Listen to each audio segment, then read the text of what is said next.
Hello, कसे आहात? चला मग आज बनवूया छान असे गरमागरम आलूचे पराठे. आलू पराठे बनवण्यासाठी या ठिकाणी मी आलू शिजवायला टाकलेले आहे. त्यानंतर लसणाच्या पाकळ्या छान अशा खलबत्त्यात बारीक करून घेतल्या.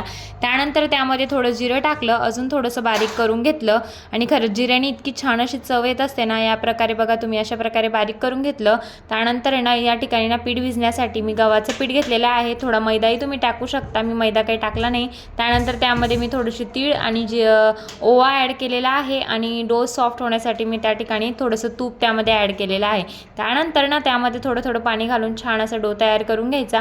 आणि खरंच आपण जेव्हा यामध्ये मैदा टाकतो ना त्याच्याने ना म्हणजे खूप छान असा आपला डो तयार होत असतो. म्हणजे पराठ्यासाठी मैदा टाकला ना तर खूप छान असतं. त्यानंतर बटाटे छान असे शिजून रेडी आहे, ते मी या ठिकाणी किसणीने किसून घेतलेले आहे. त्यानंतर कढईमध्ये छान असं तेल गरम करून घेतलं, त्यामध्ये लसूण आणि जिरं टाकून घेतलं, म्हणजे जे मी आपण वाटलेलं होतं ना ते त्यामध्ये ॲड करून घेतलं. त्यानंतर आहे ना त्यामध्ये छान असं ना आपण किसलेला बटाटा त्यामध्ये ॲड करून घेतला. छान असं त्यामध्ये मग हळद, लाल मिरची पावडर ॲड करून घेतली आणि ते छान असं एकत्रित करून घेतलं. त्यानंतर आहे ना त्यामध्ये थोडंसं म्हणजे चवीनुसार मीठ ॲड केलं. मीठ नंतर छान अशी कोथिंबीर टाकून घेतली आणि ते छान असं गॅसवर परतवून घेतलं.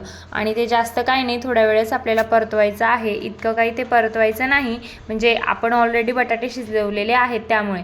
त्यानंतर आहे ना त्यामध्ये छान अशी कोथिंबीर भरपूर अशी ॲड करून घ्यायची आणि ते छान असं गरम करून घ्यायचं.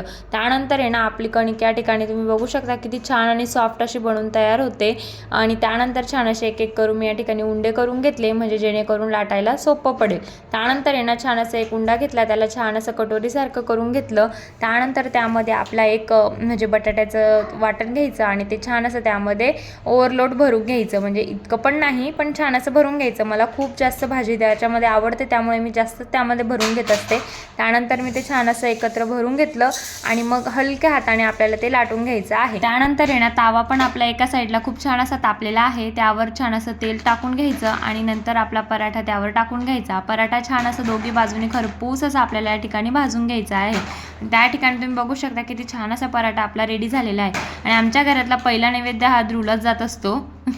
गंमत केली. त्यानंतर आहे ना मग छान असं ना मग बघा एक एक करून मी सगळे पराठे खूप छान असे करून घेतले आणि तुम्ही या ठिकाणी बघू शकता पराठे किती लुसलुशीत झालेले आहे.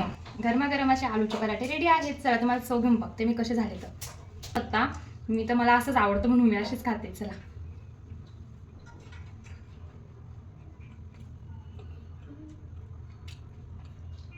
आवडले असेल तर नक्की ट्राय करून बघा आणि चॅनलला लाईक आणि सबस्क्राईब करायला विसरू नका. बाय.